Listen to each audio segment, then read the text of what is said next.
sometimes designers are perceived as difficult or No, come on. eye roll, you know. I'll come up and say, hey, I have an idea for this. And they'll say, nope, we're not doing it. Everyone's got a real estate story. Some are wins and some are total nightmares. We are here to give you the keys to what's really going on in Vancouver real estate, from what it actually takes to become a real estate agent to what it really costs to build a home and all the stories in between. This is the real estate of things, where nothing is off the table and everything is negotiable. All right. My guest today is good friend of the neighborhood, and she was our interior designer on our house here. And I'd like to welcome Erica Winterfield, interior designer, to the show. Hi, Scott. Thank you so much for having me. I'm very, very happy to be here. Yeah, no, this is awesome. One funny kind of thing is that the room we're sitting in, you designed for us, right? I did. And I love this room. Yeah, it turned out awesome. You were such great clients to work with. Oh, come on. No, I do mean it. I do really mean it. Not all clients are. So you guys were amazing clients to work with. It was just so much fun because you wanted to have fun with the room. Yeah. You wanted to play a little bit. I mean, you've got a giant poster of Steve Martin doing funny poses on the wall. That was such a great piece that you guys picked out. So it was just a really collaborative, really fun project. Yeah, exactly. And those are some of the most fun for you, right? Where you have more freedom, right? Definitely. Diving in here, what is your background? Because I'm sure that people who will listen to it either love interior design, they're thinking about having an interior designer design their house, or maybe they want to become an interior designer. So what's your background and what was your path to where you are today with your business?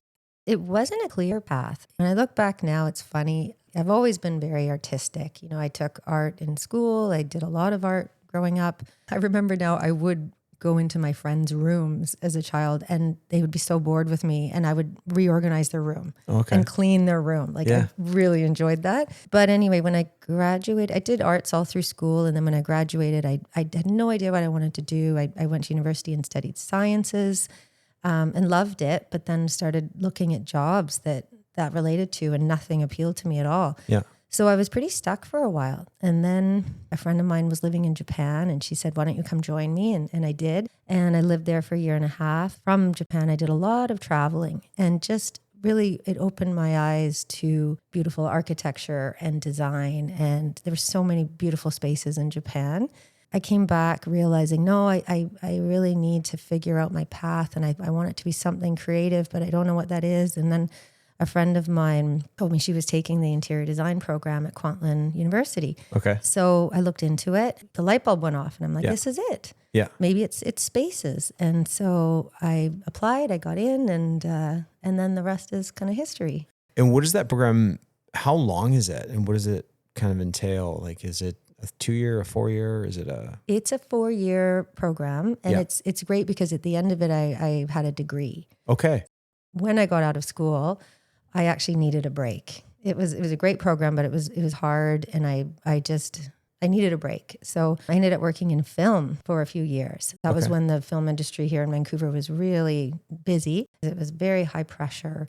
You had to be very creative. You had to be very resourceful. Once I kind of got tired of that, then I ended up getting a job. A friend referred me to some developers that were building really beautiful high-end homes in West Vancouver, a very small company. They were two entrepreneurs that decided to do this as a bit of a side job. Yeah. And they needed an interior designer. And she said, my friends just got out of school. So I went in and I met with them and they hired me. And I really had no idea what I was doing. Yeah. I mean, no one really does on day one of any job, right? No. But I learned very quickly on the job, and it was the best job ever. They were the best people to work with. I learned so much.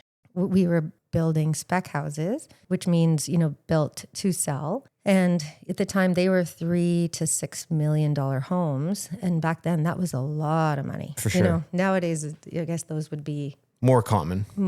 Yes. Yeah. I don't know what that would be now. It's $5 to $10 million homes or something. Yeah. And then once I got a bit of a, not a reputation, but you had experience. I got experience. Yeah. And then the realtors that started coming to the open houses started telling me they have clients that really like the work I'd done. I started getting a lot of requests outside of my job, for do you work privately and so on. And so when they shut down, I decided to try it on my own. Okay. And went out. And that's how I kind of just started working all by myself. Yeah, that's pretty neat. I mean, going back to your schooling and things like that. I mean, I remember, and I've talked about it here before about taking the real estate course, and you take this course and they're like, oh, this is how you calculate a mortgage. And this is how the rules and the laws with all things for real estate. But day one on the job, you go and write an offer for a client. You're like, they didn't teach me this whatsoever, right?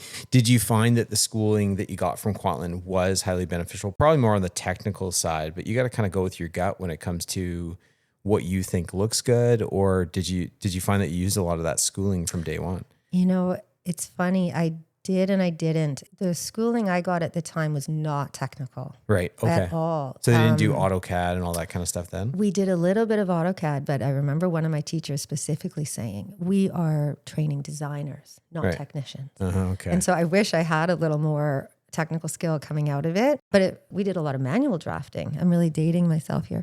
But in front of a candle? Exactly. That's cool. That's cool. Would you say that you have one specific design style? And if you do, what would you kind of coin it as? No, I do not have a style. I really love being adaptive. Yeah, you kind of have to be though, right? I mean, yes. You can't kind of just be set in your way and be like, this is what I design and, Yeah, well, and there are some designers like that for sure. Okay. But personally, and I guess some people seek out those designers because they really want that look. Yeah. Which is great. But I really I get bored really easily. Yeah. So I love it when I'm presented with a challenge where a client's saying, maybe I would, like this room that we're sitting in, for example, you wanted it to be playful and colorful and fun, and then other times I'll get a client who's more into very classic design. And that's really fun for me to switch gears and try that as well. There are certain looks or styles that I would shy away from, like maximalism or, something really ornate. What's maximalism? Or like more is more is more, with tons of fabrics and patterns and stripes and frills. And I'm not very good at that. Yeah. Because that's actually really challenging to do. It's not that easy. Right. So I try to just kind of flow between a few different things that I can do well. Yeah. And it's mostly residential, right? Yes. Yeah, predominantly. I mean, you've done some commercial stuff, but your forte is really the residential side with houses and townhomes and things like that, right? Yes, very much. I dabbled early on. We did the grand opening for Home Depot actually in West Van. Okay. Which was a crazy job, but that was a lot of fun. And I've done an office and a reflexology spa, but really I prefer residential. Yeah. Okay, cool. When you start a project, what's your process for getting to know what the clients want? And, there's so much that comes into it with lifestyle and, even how they dress and how they act and react and things like that. Like those are all things like you're a people person like myself, I think, but how much do you pay attention to that? And I mean, they're obviously throwing a lot of input and saying, we want this and we want this. And here's our thoughts. And here's our storyboard from House or Pinterest or wherever the hell they have it. But what is the process kind of for getting going and getting a sense of what they want? I ask a lot of questions up front. I think it's called programming. You want to really understand what the client wants out of this, what's really important to them.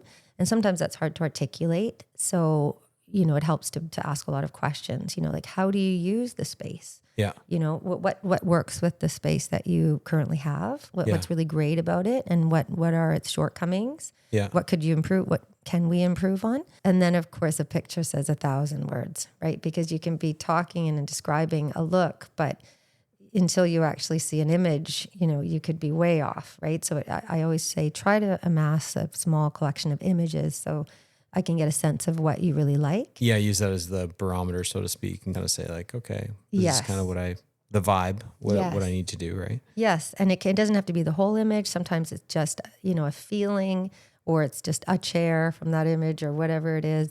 Some clients definitely have a stronger idea of what they want than others, so it's easier to get it out of them. Right. But I think it's really asking a lot of questions. A lot of questions, yeah. And like you said, so when you go into a meeting, like you said, it's always helpful if they have some favorites and things like that. And then you can kind of get a gauge for what they're looking for. And then, I guess the next one's got to be budget to have an understanding, is it not? Yes. Yes, that is really important. And yes, I've learned that the hard way. I think it's really important to be very honest about a budget, Yeah. Because you could spend, and if someone has a higher budget and they're willing to take, longer to find the right piece, Yeah. or spend more on a certain piece, then that's a different process compared to someone who, might say, listen, I only have this much money. And so, you have to be, I'm always efficient at what I do, but, don't go to 15 different places. Like, let's try to find everything more easily, more quickly, or I don't know. It changes the project for sure. So have a realistic discussion about budget and expectations of time. Yeah. But I do believe that hiring an interior designer is a luxury service. For sure. I do. And I think, yes, there are some designers who will offer a consultation, and give a few hours here and there. And I can do that sometimes, but it's really hard to get a lot out of that sometimes because there's a lot that goes into putting a room together. And I don't like to do a project all in one day sort of thing, or buy everything. Nor can it be done in one day. No, or like buy everything from one place. I want it to look really curated and unique. That it was thought out, yes, and it was sort of built over time a little bit, layers. Yeah, that takes a little more time sometimes. You said interior design is oftentimes a luxury service, right? Mm-hmm. But what's interesting is a couple of weeks ago I had Brian Rance on, general contractor, and we were talking about the importance of interior design with building a new home or a drastic renovation and things like that.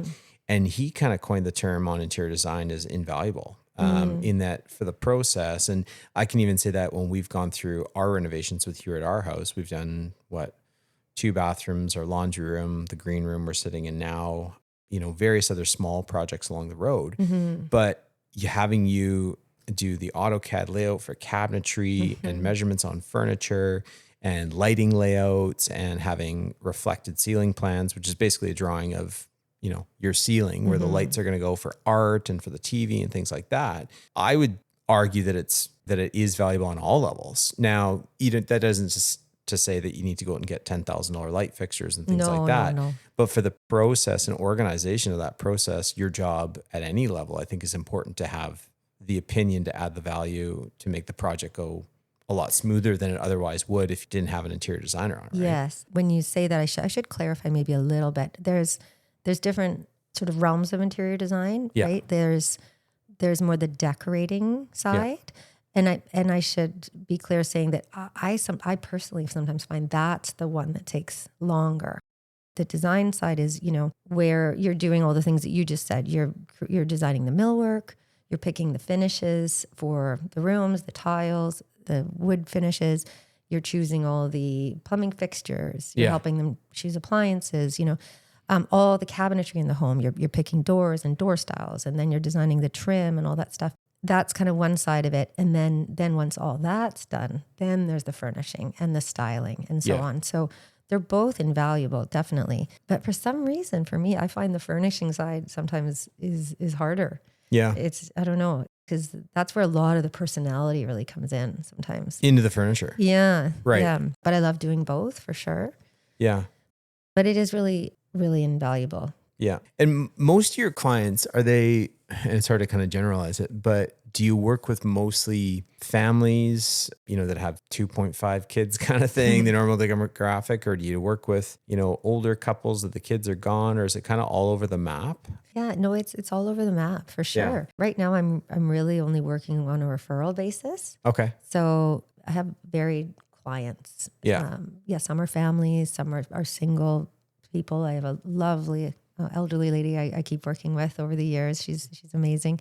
So yeah, I'll do it all. Everyone. And it's funny because going back to you designing stuff for us and talking about, families, which obviously, I have my wife Samantha and our 2 boys, and functionality over design is a huge thing, right? Yes. And I just know through our process, you and Samantha would maybe find something, and I'm going, no, Rex is going to spill yogurt drink all over that shit, right? Yeah. And don't get me wrong, it's like the most awesome couch or the most awesome chair, and I'm just going, I don't know, or I don't want to sit in that with my feet up kind of thing. Yeah. Like the chair you're sitting in, I absolutely love, right? Yes. And I got my way that way because it's a comfortable chair. But again, to your point in having style and being curated and things like that, if I had my way, there'd be 2 of those armchairs there, right? Yeah. And you and Samantha were like, no, gotta have 2 different chairs, right?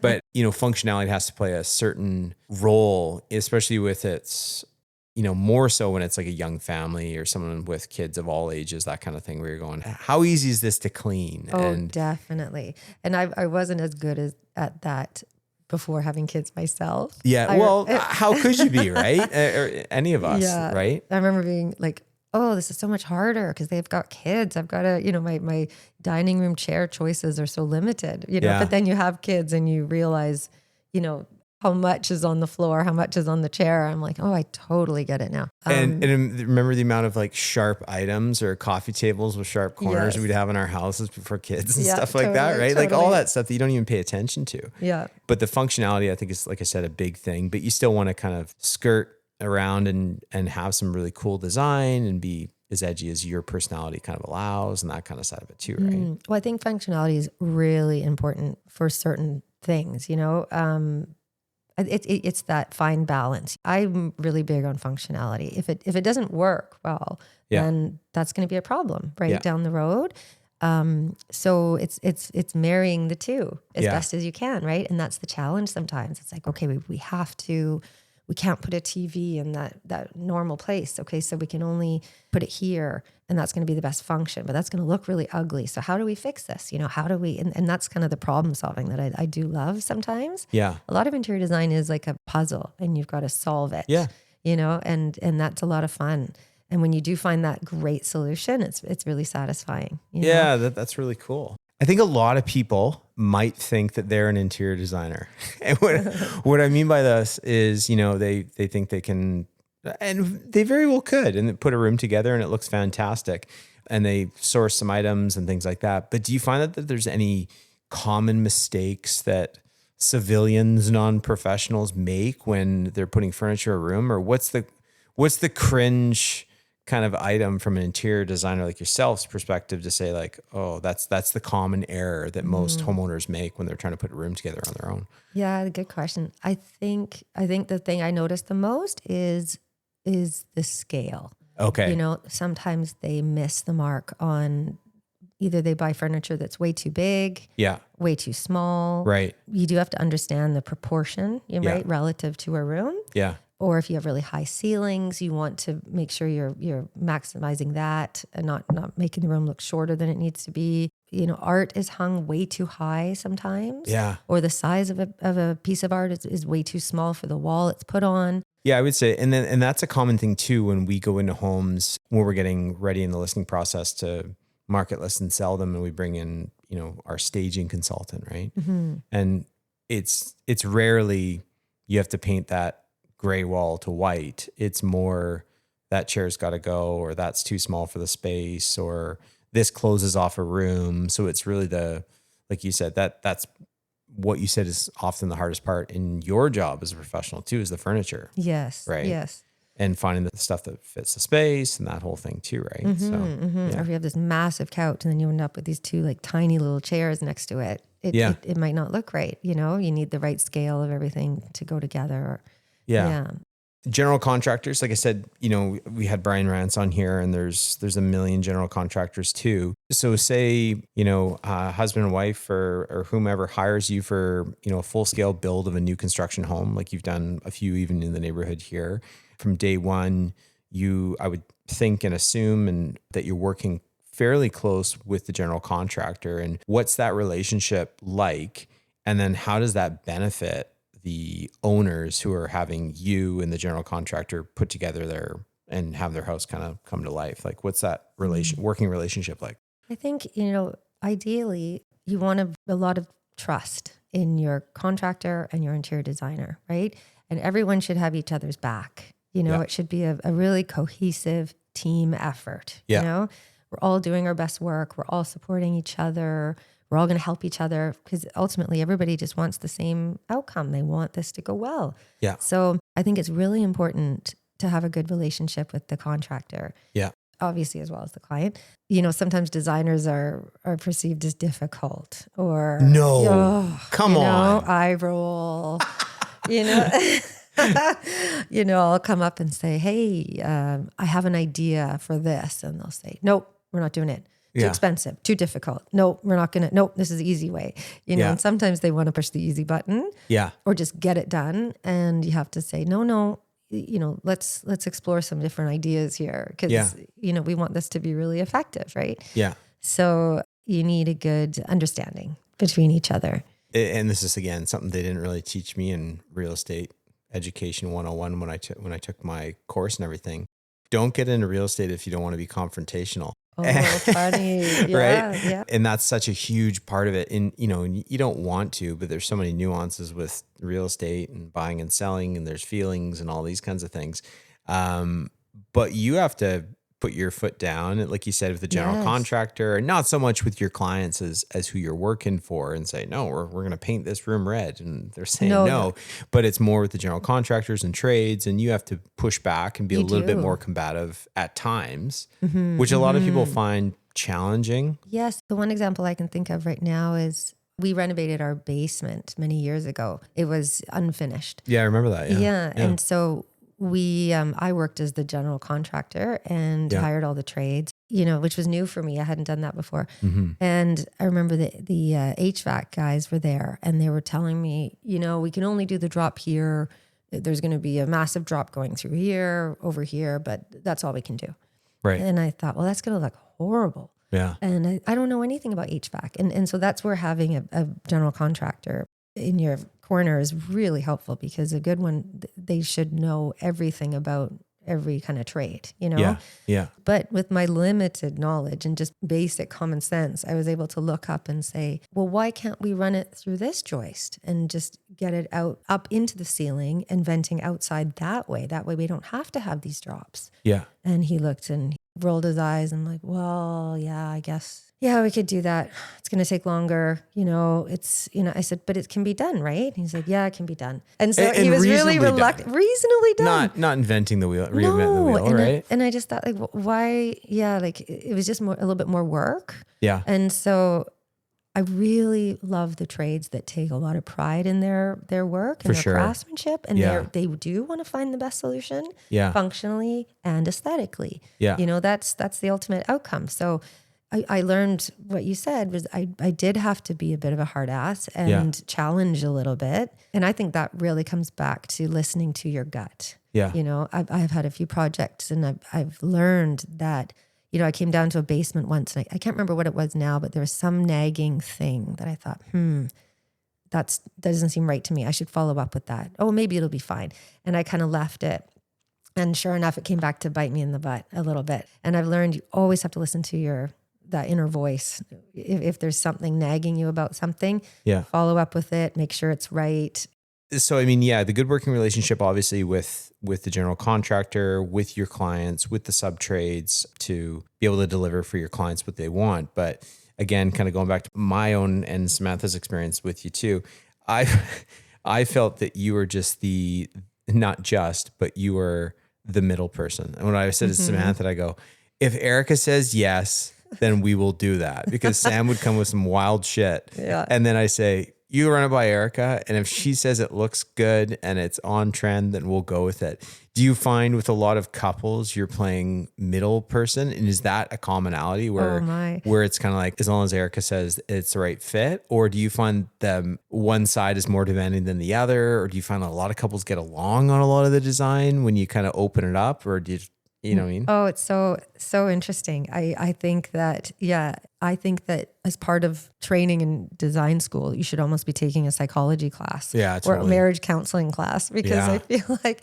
it can be tough when you're stuck in the middle of that sometimes. But I'm always just giving my professional opinion. Yeah. And I'm very unbiased as Yeah. to, you know, Yeah, what you're it is. honest. Yeah. I just want to be really, really honest about what I think the best solution is. Yeah. And that's tough and then I have to put it back, you know, say, listen, I'm going to give you my opinion. And then why don't I leave it to you guys to think about and discuss amongst yourselves? And, you know, you come back to me and let me know how you'd like to proceed.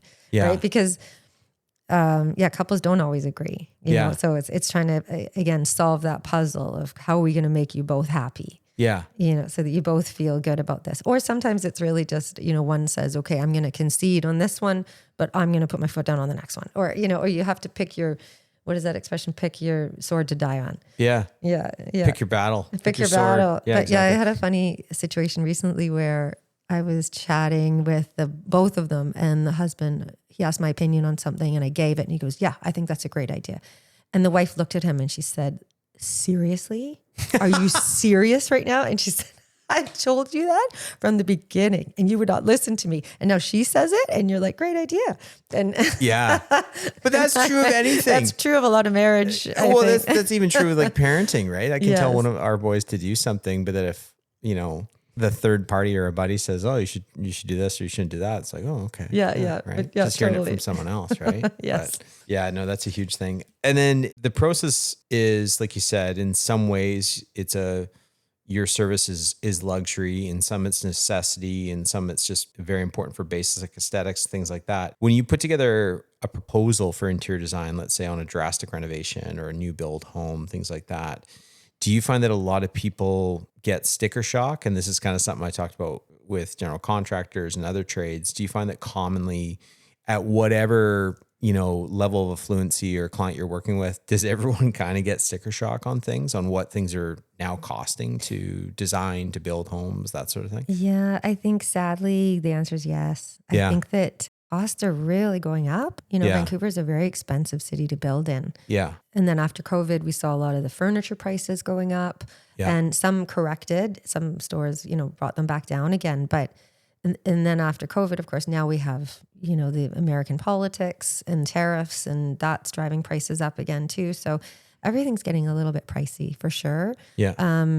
Again, I can't overemphasize how important it is to have, a designer involved. I think that one of the most important times is the planning phase. Yes, right. yes. Right. That's so important. So if you put off, you know, the styling and the furnishing, because that's just going to add too much cost, then that's fine. The house has to be built correctly. Right. You know, like great example is, and you should always get an interior designer or the architect to make sure they're considering the interior of the space in relation to the exterior, right? Yeah. Because the example I have is this family room was drawn up and there were two beautiful windows on either side of the fireplace. But then when I went in and drew the cabinets that we were doing, the custom millwork on either side, we had to change the window sizes, you know, to make it work. Yeah. So that's so much easier to do, right? But before the building starts, you know, you can adjust those things on the plans. You can change, you know, interior walls aren't a big deal, but it's anything that affects the exterior.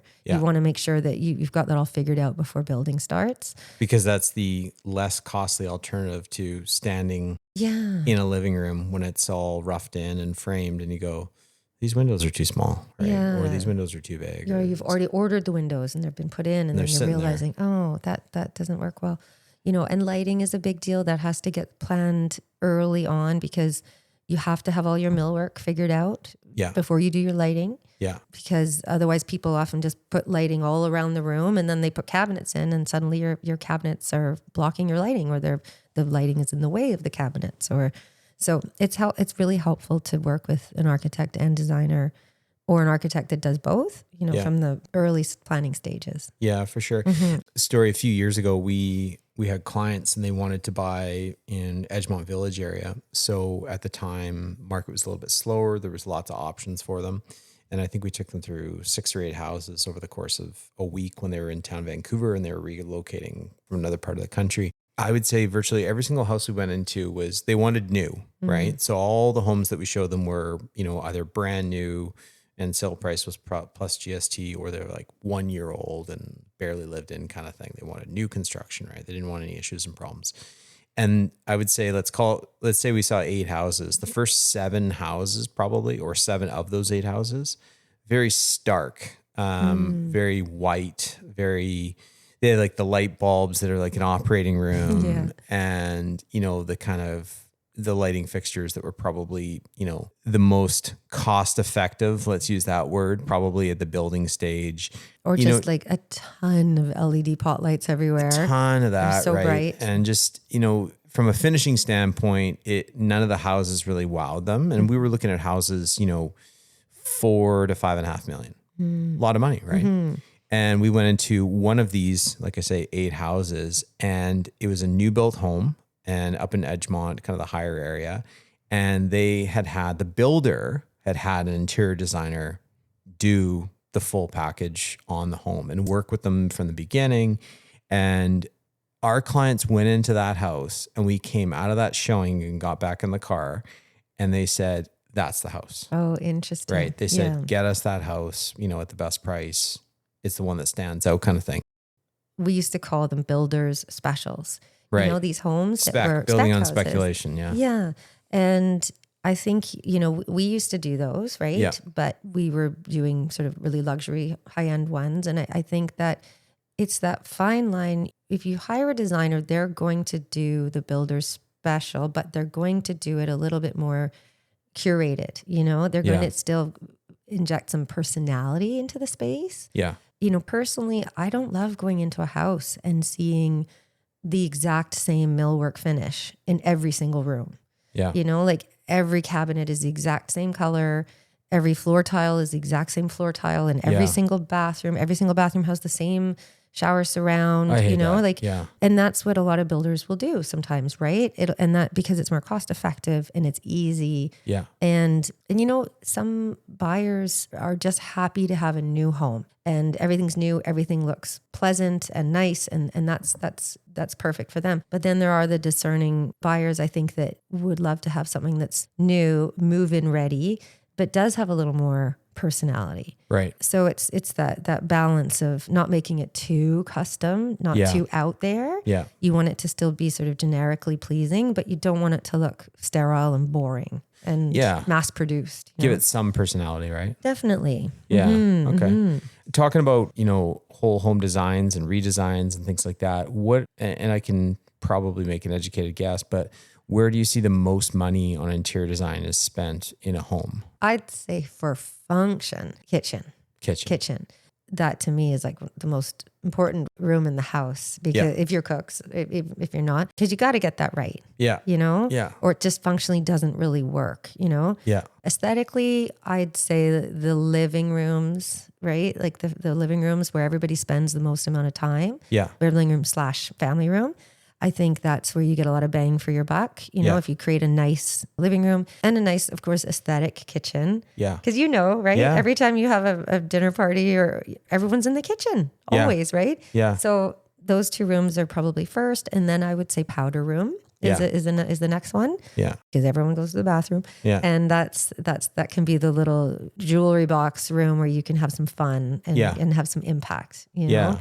So I'd probably say those 3. So really the entertaining and functionality spaces of the home are undoubtedly where if someone wanted to, you know, liven things up in their house, those are the kind of the go-to areas likely that you would suggest and to add value to resale too, right? Definitely. Yeah. And if you're not a big entertaining family, you know, then maybe your master bedroom is the room that's the most important because that's your retreat, your sanctuary. Yeah. You know, it just depends on the person. Yeah. Yeah. But generally I'd say kitchen, living room. And if someone said, hey, you know, we're on a kind of small budget, what would be your advice to anyone, you know, whether they're hiring an interior designer or not? What's a good, quick kind of fix? That probably makes you cringe. No. But what's a quick fix to kind of brighten up your home or to do something like that, to kind of put our, you know, Better Homes and Gardens hat on here, right? Like totally. Yeah. Like without doing a renovation, right? Yeah. Yeah. Like the easiest things. And I think people should keep doing this actually. I think it just keeps your home fresh. Yeah. Is like the simplest things are to change your paint.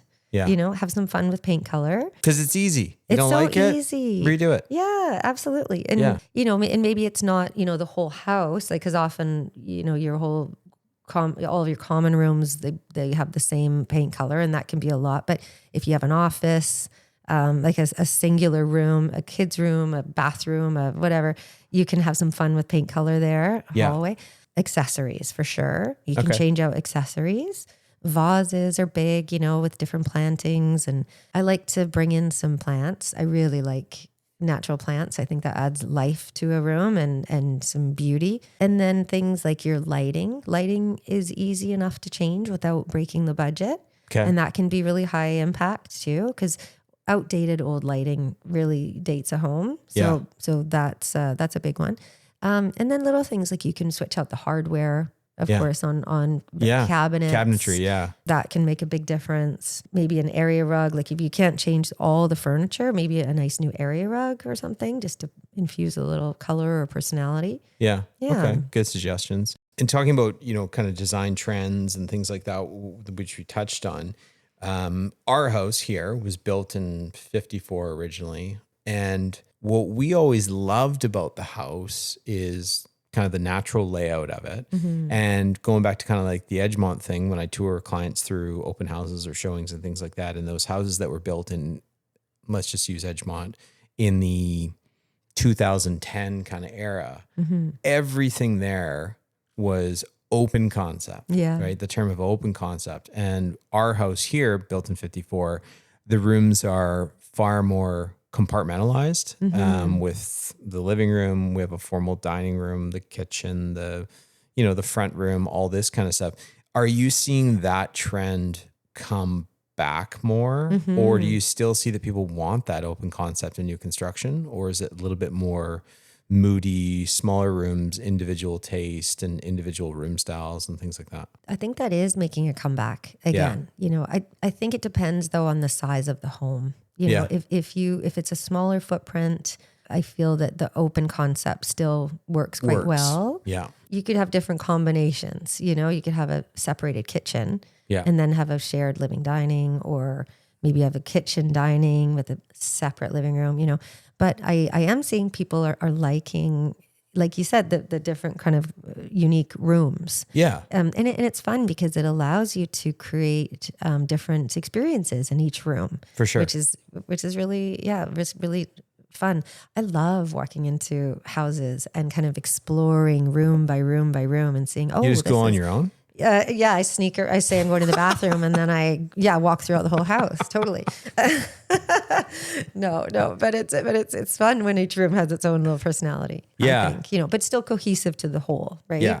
And talking about switching hardware, things like that, which a lot of people have done, especially in their kitchen, is gold back? Like, you're starting to see all the. It's been back for a while. Has it been back for a while? Because you're seeing like the bronzy gold kitchen faucets and all the stuff that was in mom and dad's place from 30 years ago, right? Oh yeah, no, that's been back for a while now. Yeah. And one of the projections for new trends is going to be a lot of mixed metals. Okay. Like chrome was kind of out for a while. Yeah. And now it's making a comeback. Yeah. For sure. Like I think so. I think a combination of maybe chromes and golds and bronzes and blacks, and not being afraid to have a kinda bunch like of different that metals. 80s genre, right? Yes. So do you see that being like kind of the 2026 and a little bit onward design?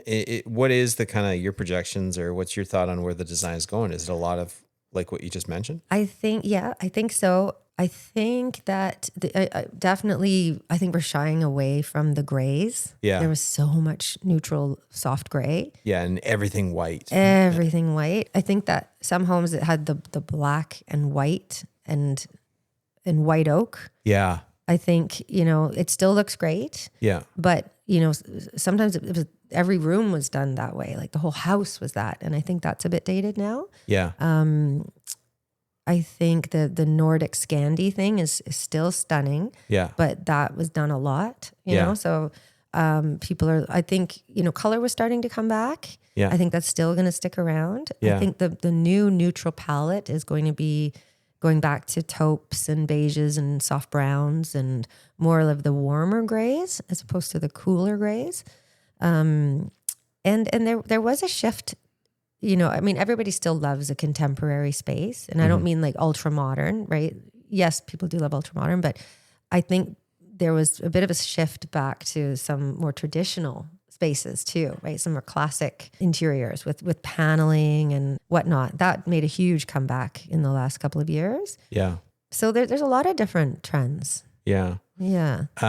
Bit of a speed round here. I'm going to ask you a couple Okay. questions on design. Give it to me. Glass blocks. Are they back? They're cool again. They are cool again? They are cool again. If they're done well. Yeah. Really? Yeah. Okay. Yeah. Carpet in bedrooms or hardwood in bedrooms? That depends. I can't say one or the other. And why? Well, it's funny. We just ripped out all our carpets. Okay. Because I have bad allergies. Yeah. And then I desperately want to put down a beautiful soft airy rug. Right. Under the bed kind of thing, yeah. bordering it. But then I'm like, you should see the dust I pull out from under our I bed. know. So We just got a new Dyson. it's brutal. We got a new Dyson. It's got this kind of infrared light thing on the front. And I Yeah. run that thing on the hardwood. And when it's like in the evening, I'm like, holy moly. Right? The amount of crap that goes in that thing. Yeah. Yeah. Oh, it's insane. It's Yeah. insane. So I think, ew, that was like in On my the carpet. floor. So, but then I just saw a beautiful renovation done in like Jackson Hole, Colorado. And they had wall to wall sort of rust colored carpets in the bedrooms. It was crazy. And it was, yeah, but it was stunning. It just depends on what you like. You know, Okay. there's no right or wrong. Yeah. Yeah. And what about coved ceilings over square? Oh, yeah. You know, I don't know much. I haven't been seeing a lot of cove ceilings, but Okay. in a more of old style home. Yeah. Oh my gosh, with the crown molding going down and then the coved ceiling above, that Yeah. looks pretty Okay. skookum. Drapes or no drapes? Always, I love drapes. You love drapes? I do. Really? I do. Like the ones that go across the top with all the stuff? No, Or just not like the frilly. nice vertical, yes. if you want to get rid of the light kind of thing? Yes, yes. No, I love in a modern space. I love a sheer, you Yeah. know, like a ripple fold it's called, where Yeah. it's like really linear vertical lines, you know, in a sheer curtain, because that really can soften a space really nicely if it's really, really modern. Mm-hmm. In other rooms, yeah, curtains are fabulous because they give height to the room. They dress up the windows. They're functional. You know, it adds that one other element, you know. Yeah. But it depends on the space again. Like we put curtains in our master bedroom after like 10 years. We were on a budget at first, so we had these cheap little, Yeah. you know, blind things. And I swear I came up and was like, Yeah. oh, it's a big girl room now. Like it looked all grown up and beautiful. I was like, Yeah. oh, this is amazing. It looks so good. Yeah. That's Yeah. awesome. How do you find that you stay not motivated, but inspired? Like how do you stay inspired with your job? Where do you find you get inspiration? That kind of thing. And where do you kind of bring that to the table for your clients? Travel Yeah. is really huge. Yeah, going and seeing what's out there in the world. Right. Pinterest Yeah. is great. You know, I love Pinterest. I love the local project. Okay. I love that. It's called the Local Project. Yes. Okay. Yes. So I subscribe to them and they're based, I think they're based out of Australia. Okay. It's mostly in Australia, New Zealand, but there are homes definitely. They highlight and feature more modern homes. Okay. Beautiful architecture. Okay. And a range of interior designs. And then, you know, fashion is a big inspiration because I Yeah. love prints and color and seeing what's you know, popular now, and art, going to see art exhibits and I think just getting out into the world. And just seeing seeing culture things. and Yeah, experiencing it and doing that kind of thing. totally. Too, Even right? just like window shopping or, you know, just going out and kind of being present is inspiring. Are you in your business using more or implementing more use of AI or, you know, the use of ChatGPT and taking a picture of a room and, you know, layering it in with some furniture potentials and things like, are you using it a bit more? Or? Not yet. No? That's on my to-do list. Okay. Yeah. So you're not against it? Not at all. No. No. I think it's a very valuable tool. I Yeah. think it's going to be really helpful. Yeah. You know, there's been a lot of talk in the world about what is AI going to do? How is it going to impact everybody's jobs, you know? Yeah. And thankfully, they've said that creative industries are going to suffer a bit like every other industry, but that at the end of the day, when it's a subjective opinion about something, you can't emulate that with AI. You For know, sure. so I'm hoping that, you know, interior designers will still stay relevant and will always still have a job, you know, especially if someone does want that personalized, curated space. Yeah, I think it could be useful for like what we talked about with when you sit down with some new clients and they say, hey, we like, you know, this, and this. We actually put it into Chat GPT storyboard, and this is kind of what it came up with, and they can produce a visual concept for you. And then you could take that visual concept and, source items and measure and do all these kinds of things. But, you, and I think even real estate agents too, we have jobs where at the end of the day, you still need to go to a site and do a site visit and, say, have a conversation with general contractor, say, no, that doesn't look right. Or to the plumber and say, can we do it this way so that there's not a 90-degree pipe coming out of the ceiling, things like that. So Erica, this has been super informative, super fun. And last thing I always like to say to people is, where can they find you? Where can they reach out for design and that kind of thing? Yes, probably the best way would be through you. Okay. Because I do work primarily through referrals. Okay. And yes, I think that's the best way. That's awesome. Well, Erica, thanks again. This has been so much fun, especially sitting in a room that you designed for me and Samantha. And I loved it. Thanks for having me. It was really, really fun. Great. Yeah. Thanks. Okay. See ya. Okay, bye. Thanks for hanging out with us. And remember, in Vancouver real estate, nothing's off the table and everything's negotiable. Subscribe now to the Real Estate of Things wherever you get your podcasts.